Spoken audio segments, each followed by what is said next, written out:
Querido amigo, hoje temos como alvo estudarmos o capítulo 13 dessa primeira carta de Paulo aos Coríntios.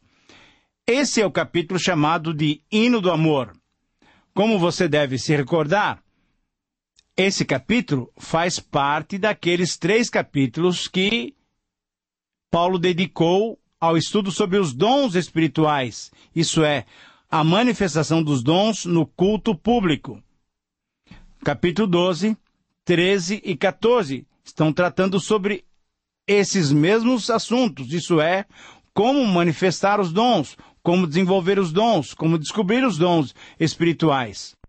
Na verdade, temos que relembrar, temos que saber que os dons espirituais não foram dados à igreja para projeção humana, nem como um aferidor para medir o grau da espiritualidade de um cristão. Não. Os dons foram dados para a igreja se autoedificar, para que a igreja pudesse glorificar a Deus de uma maneira correta, para que a igreja, no seu ministério em relação ao mundo, pudesse demonstrar ao mundo a necessidade que tem da salvação em Jesus Cristo. Pelo exercício dos dons, a igreja cresce de uma forma saudável e se torna madura. Assim, os dons são importantíssimos e vitais para a igreja. Na verdade, os dons são os recursos que o próprio Espírito de Deus concedeu à igreja para que ela pudesse ter um crescimento saudável e também suprir as necessidades individuais de cada um dos seus membros. Mas é interessante esse assunto porque nós temos algumas posições com relação à utilização e ao estudo até, à consideração dos dons espirituais entre nós evangélicos. Há pelo menos 4 posições em relação aos dons espirituais dentro desse universo que nós chamamos de cristianismo. Existem os cessacionistas, isso é, aqueles que entendem que os dons já terminaram, já cessaram. São aqueles que creem que os dons de sinais registrados em 1 Coríntios capítulo 12 foram restritos ao tempo dos apóstolos. Para esses irmãos, esses dons não são contemporâneos e não estão mais disponíveis na igreja atual. Agora, existe um outro grupo chamado, ou que nós podemos denominar de os ignorantes, isso é, os que não conhecem, não querem inclusive conhecer nada sobre os dons. Paulo orienta os coríntios para não serem ignorantes a respeito dos dons espirituais. Havia gente na igreja de Corinto que ignorava o assunto, como existe hoje em nossas igrejas, gente que nem quer tratar do assunto. Por isso não podia utilizar a riqueza dessa provisão divina que o Senhor deu para a igreja. Mas existe também um outro grupo que nós poderíamos considerar os tímidos ou os medrosos. São aqueles que têm medo dos dons espirituais. Muitos históricos, muitos conservadores adotam essa posição. Isso é, por quê? Porque tem medo dos excessos. Medo de cair em extremos.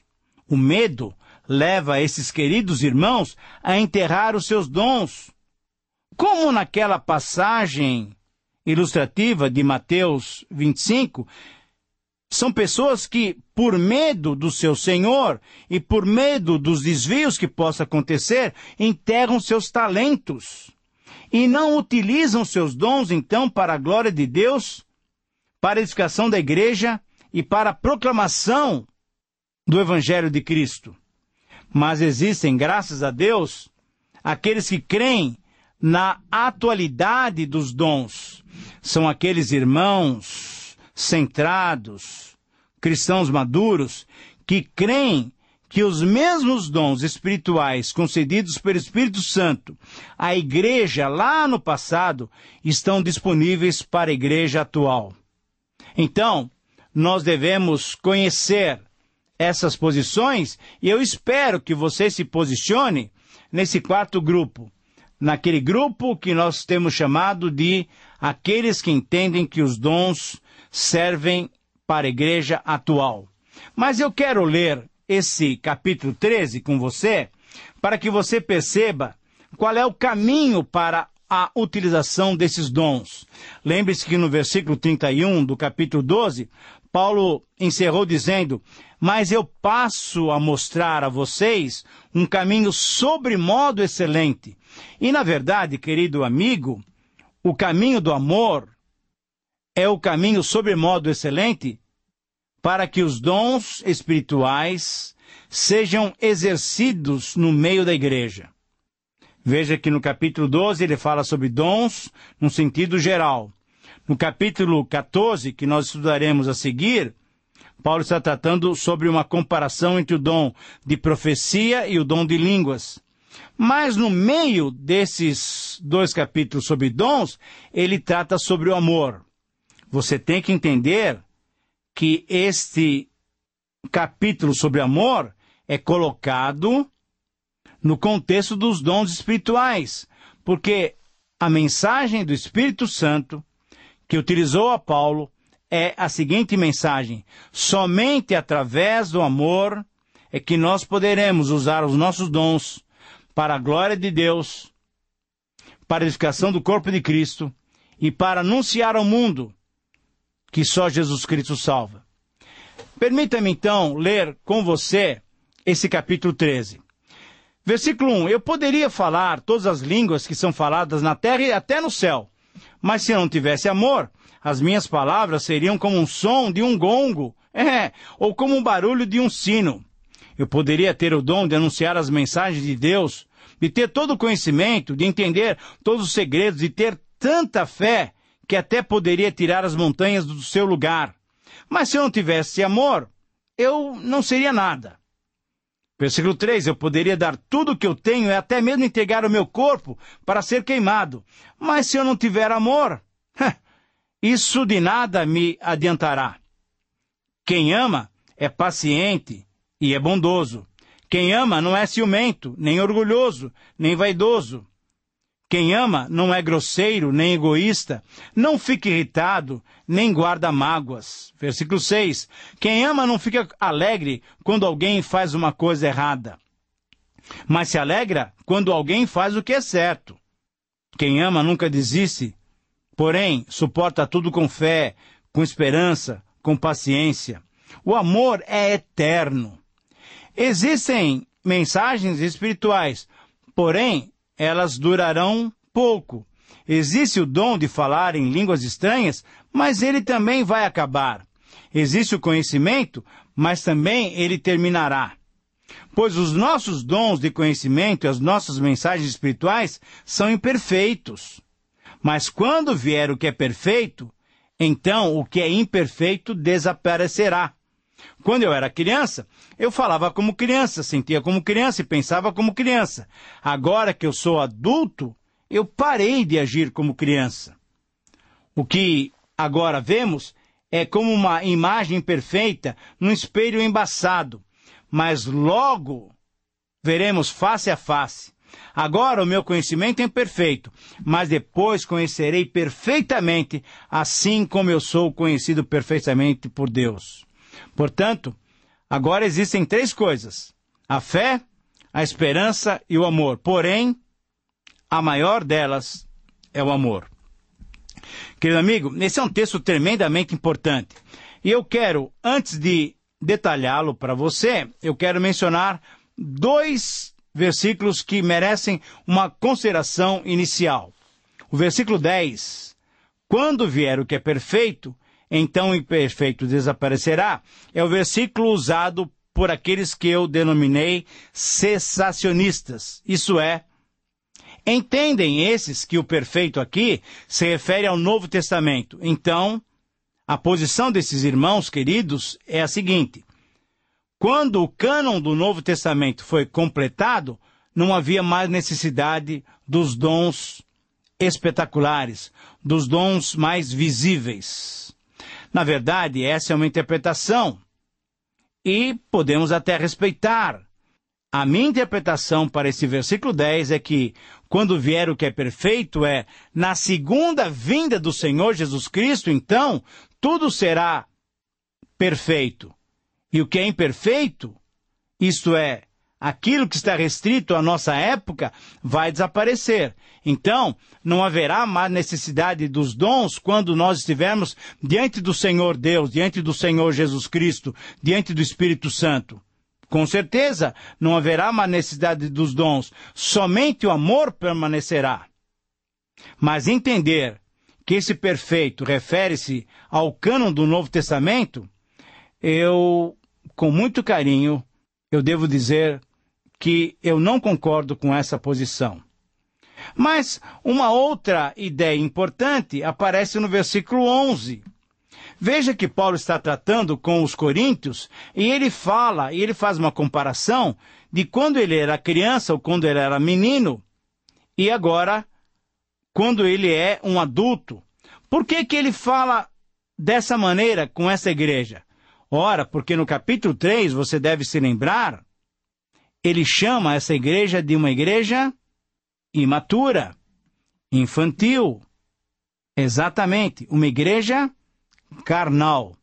É uma palavra dura, mas é uma palavra que descreve aquela igreja de Corinto e, infelizmente, muitas de nossas igrejas que não sabem vivenciar o Evangelho de uma maneira completa, inclusive em relação a essa questão dos dons espirituais.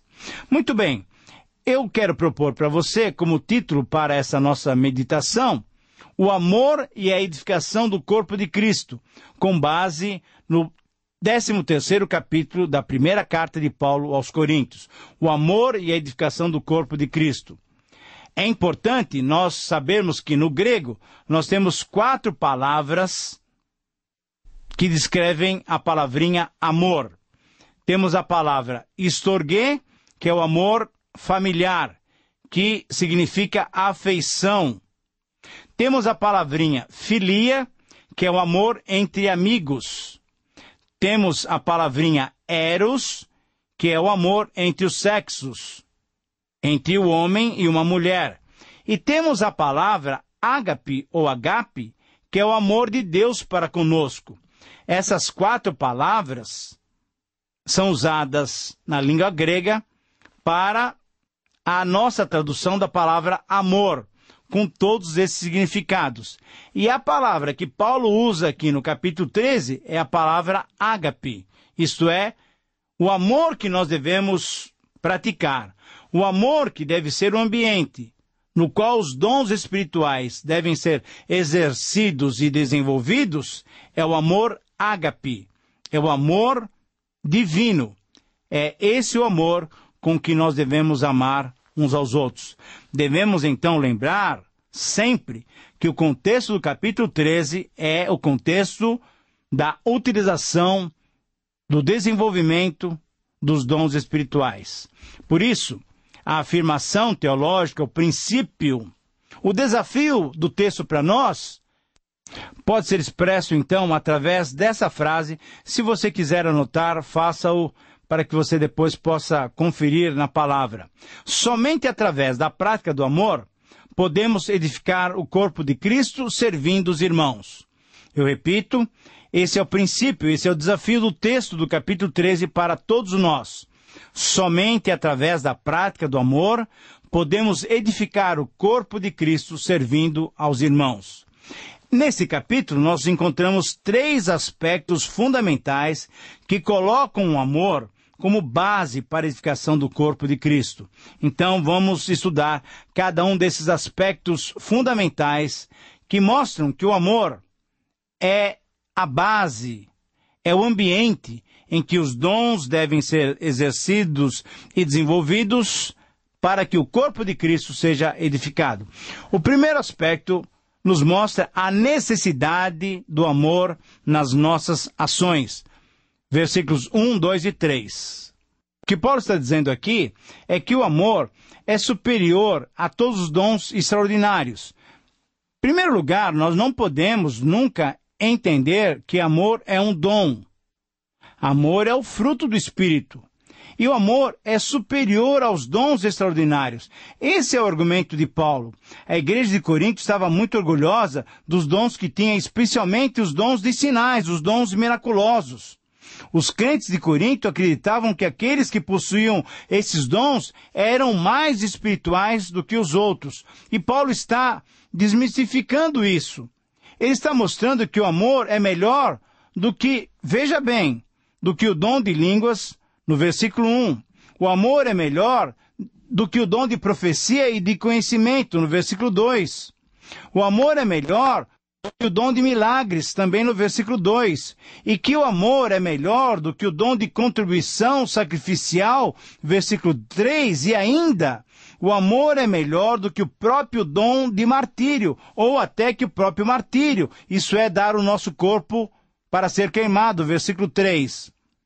O amor é superior aos dons por pelo menos duas razões: pelas suas qualidades e pela sua durabilidade. Os dons um dia vão cessar, mas o amor transcende a nossa história. Ele é eterno.